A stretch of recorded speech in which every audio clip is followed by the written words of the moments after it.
WH questions.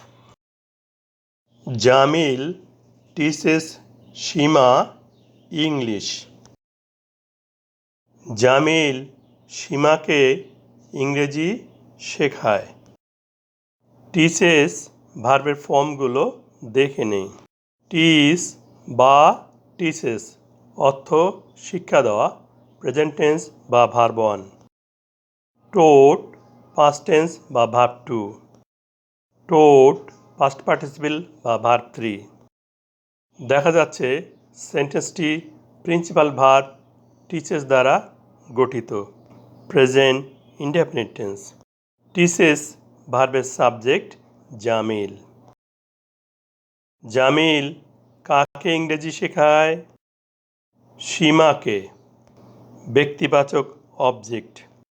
এই সেন্টেন্সের ব্যক্তিবাচক object সীমাকে জানার জন্য ডাবলএস কোশ্চেন করব। ব্যক্তিবাচক অবজেক্ট জানার জন্য ডাবলএস কোশ্চেন হোম ব্যবহৃত হয়। অর্থ কাকে।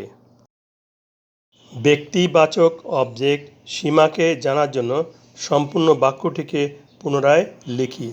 বাক্যটি প্রিন্সিপাল ভার্ব টিচেস দ্বারা গঠিত। Present indefinite tense. Present indefinite টেন্সে বাক্যটিকে ইন্টিগ্রেটিভ করতে সাবজেক্টের পূর্বে অক্সিলারি ভার্ব ডু বা ডাজ বসে।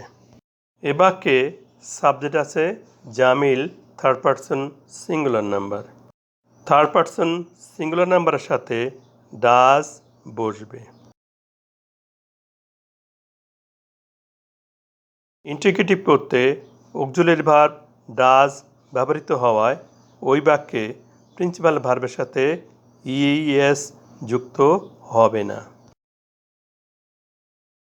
ব্যক্তিবাচক অবজেক্ট সীমাকে জানার জন্য অক্সিলারি ভার্ব ডাজের পূর্বে ডাবলএস কোশ্চেন হোম এসে বসবে।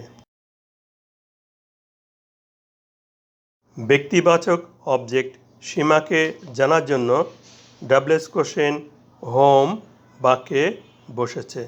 এই জন্য এই বাক্যে ব্যক্তিবাচক অবজেক্ট আর বসবে না। এবং বাক্যের শেষে নোট অফ ইন্টারোগেশন বা প্রশ্নবোধক চিহ্ন বসবে।